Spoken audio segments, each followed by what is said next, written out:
Hey everyone, Assalamu alaikum. This is Ridoy and welcome there. Hope you guys are doing fine. তো আজকে আমরা চলে আসছি যদিপুরের এদিকে। সকালবেলা মোটামুটি ভালোই বৃষ্টি ছিল আর বৃষ্টির পর উঠেছে ব্যাপক রোদ। তো বন্ধুরা, যেহেতু আমরা এদিকে বাইক নিয়ে আসছি এবং ক্যামেরা নিয়ে আসছি, তাই ভাবলাম একটা ব্লগ ভিডিও শ্যুট করা যাক এবং আপনাদের সাথে একটা টপিক্সের উপর গল্পগুজব করা যাক বা টিপস শেয়ার করা যাক। আজকে আমি কথা বলবো বৃষ্টির দিনে বাইক রাইড করার নিয়ে, যেহেতু এই ব্লগটা শ্যুট করা হয়েছে বৃষ্টির দিনেই, বৃষ্টির সিজনেই। তো বৃষ্টির দিনের বাইক রাইড করার কিছু টিপস আজকে আপনাদের সাথে শেয়ার করব। তো বৃষ্টি মানে অনেকের কাছে মজা, কিন্তু বাইকারদের কাছে কিন্তু এটা একটা চ্যালেঞ্জ। আর রাস্তা থেকে পিচ্ছিল এবং রাস্তার মধ্যে গর্তে পানি জমে থাকলে অনেক সময় কনফিউশন তৈরি হয় রাস্তার কী অবস্থা। একটুখানি অসাবধানতা কিন্তু বড় বড় দুর্ঘটনা করতে পারে বৃষ্টির দিনে। তাই আজ বলবো বৃষ্টির দিনে বাইক রাইড করার কয়েকটা দরকারি টিপস। প্রথমত, আমাদের উচিত বাইক নিয়ে বের হওয়ার আগে অবশ্যই টায়ার প্রেশার চেক করা। টায়ারের গ্রিপ ঠিক না থাকলে ভেজা রাস্তায় সহজেই টায়ার স্লিপ করতে পারে। যদি আমাদের টায়ার পুরনো বা ঘষে গেছে মনে হয়, তাহলে আমাদের টায়ারগুলো পরিবর্তন করে নেওয়া উচিত।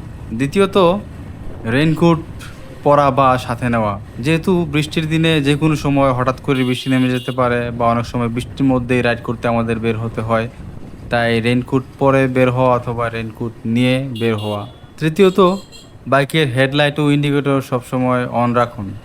বৃষ্টি বা কুয়াশার মধ্যে হেডলাইট বা ডিআরএল লাইট অন থাকলে সামনে পিছনের গাড়ি আপনাকে খুব সহজেই দেখতে পাবে। চতুর্থত, ব্রেক করার সময় একটু দূর থেকে গতি কমিয়ে নিন।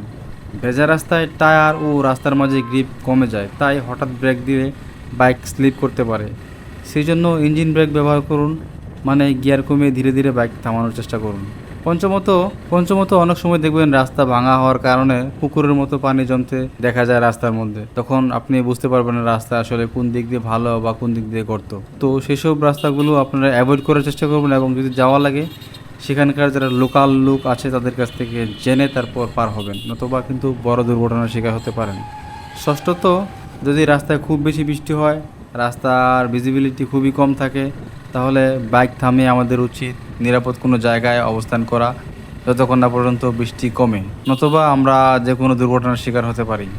তো বন্ধুরা, আমরা যারা বাইক রাইড করি বৃষ্টির দিনে এইসব সাবধানতাগুলো অবলম্বন করলে অবশ্যই আমাদের কাজে আসবে। তো বন্ধুরা, আমরা জানি আমাদের দেশের রাস্তাঘাটের যে অবস্থা, এমনিতেই বেশিরভাগ রাস্তায় ভাঙাচোরা থাকে। আমাদের উচিত সাধারণভাবেই গাড়ি ওভার স্পিডিং না করা বা সাবধানে স্লোলি গাড়ি ড্রাইভ করা। আর বৃষ্টির দিনে কিন্তু আমাদেরকে সেই হিসেবে আরও একটু বেশি সাবধানতা অবলম্বন করা উচিত, যেন আমরা দুর্ঘটনা থেকে বেঁচে থাকতে পারি। আর বাইক চালানোর সময় অবশ্যই আমাদেরকে হেলমেট পরতে হবে এবং যে সেফটি গিয়ার আছে সেগুলো আমাদেরকে ইউজ করা উচিত। আর ড্রাইভ করার সময় একটা কথা অবশ্যই মনে রাখবেন, সময়ের চেয়ে আমাদের জীবনের মূল্য অনেক বেশি। তাই সবাই সাবধানে ড্রাইভ করবেন এবং নিরাপদে গন্তব্যে পৌঁছাবেন। তো আজকের ভিডিওটা এই পর্যন্তই ছিল। দেখা হচ্ছে পরবর্তী ভিডিওতে। ততক্ষণ পর্যন্ত সবাই ভালো থাকবেন, সুস্থ থাকবেন। আল্লাহ হাফিজ।